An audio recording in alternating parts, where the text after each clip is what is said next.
China panic. Most powerful U.S. aircraft carrier enter South China Sea. China has delivered a warning to the new U.S. administration not to meddle in the sensitive South China Sea region, where President Joe Biden has ordered his first naval move since assuming the commander-in-chief title just weeks ago. The U.S. Navy's Theodore Roosevelt Carrier Strike Group joined the Nimitz Carrier Strike Group on Tuesday for rare dual aircraft carrier exercises involving the massive Nimitz-class warships alongside accompanying vessels and aircraft. It was the first time two aircraft carriers trained together in the South China Sea since July, and the first time the two groups involved joined forces since June, when they conducted joint operations in the Philippine Sea. The naval commanders praised the exercise. Navy Rear Admiral Doug Verissimo, commander of the USS Theodore Roosevelt's Carrier Strike Group 9, said the maneuvers ensure that we are tactically proficient to meet the challenge of maintaining peace, and we are able to continue to show our partners and allies in the region that we are committed to promoting a free and open Indo-Pacific. His counterpart on the USS Nimitz, Navy Rear Admiral Jim Kirk, said the drills contributed to regional stability and security, and demonstrated the U.S. Navy was committed to ensuring the lawful use of the sea that all nations enjoy under international law. But in Beijing, the display was perceived as a stark challenge from a new president looking to disrupt peace and take on the People's Republic. The United States frequently sent vessels and aircraft to the South China Sea to flex its muscles, Chinese Foreign Ministry spokesperson Wang Wenbin told reporters. This is not conducive to peace and stability in the region.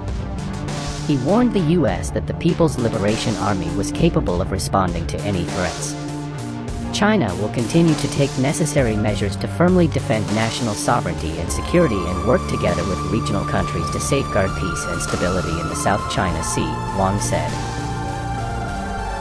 The exchange comes less than a week after the U.S. Navy sent Arleigh Burke-class guided missile destroyer USS John McCain through the disputed Taiwan Strait in a move that angered China, which dispatched PLA forces to intercept the warship as it later sailed near the contested Parasil Islands, also claimed by Vietnam. Air Force Senior Colonel Tian Junli, spokesperson for the PLA Southern Theater Command, blasted the move at the time. The U.S. move is a repeat of its old trick to manipulate the cross-strait situation in mixed ways, which has seriously violated China's sovereignty and security, gravely undermined regional peace and stability, and deliberately disrupted the good atmosphere of peace, friendship, and cooperation in the South China Sea, Tian said in a statement published Friday by the Chinese Defense Ministry.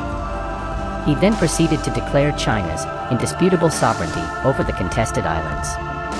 China has indisputable sovereignty over the islands in the South China Sea and their adjacent waters, he said, and the troops of the PLA Southern Theater Command will always stay on high alert, firmly perform their duties and missions to safeguard China's sovereignty and security and protect peace and stability in the South China Sea.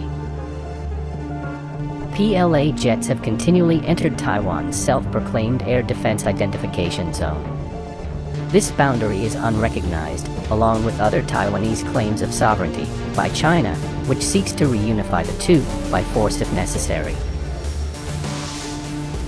Even as rhetorical tensions run high in the region, a Navy spokesperson said that the situation surrounding the South China Sea and the greater region remains roughly the same since Biden took office.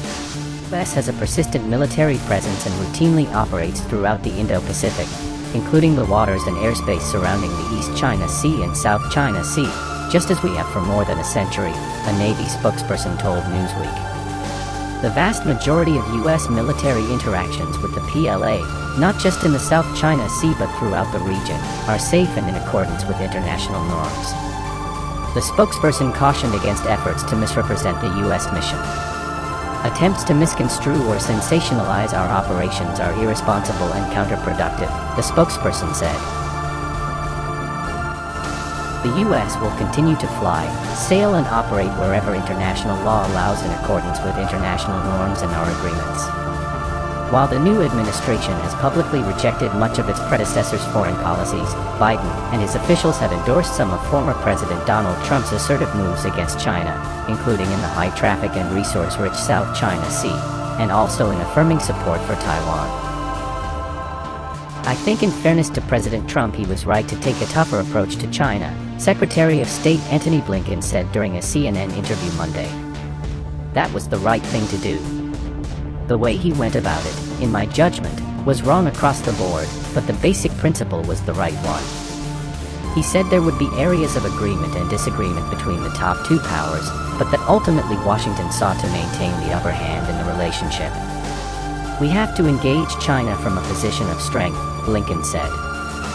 And whether it's the adversarial aspects of the relationship, the competitive ones, or the cooperative ones which are there in our mutual interest, we have to deal with it from a position of strength.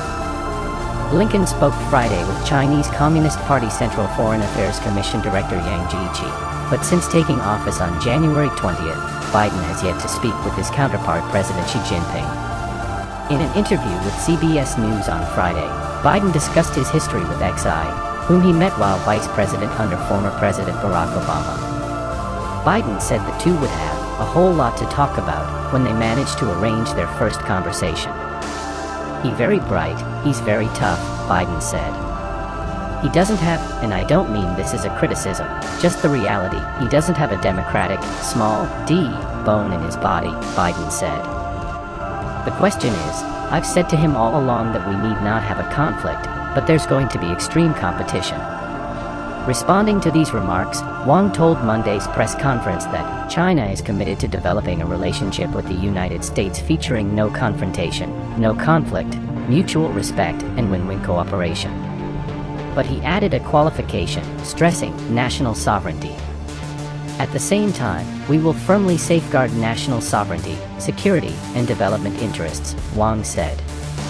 The two sides should work in the same direction, focus on cooperation and manage differences to promote the sound and steady development of bilateral ties and better serve the people of both countries and beyond.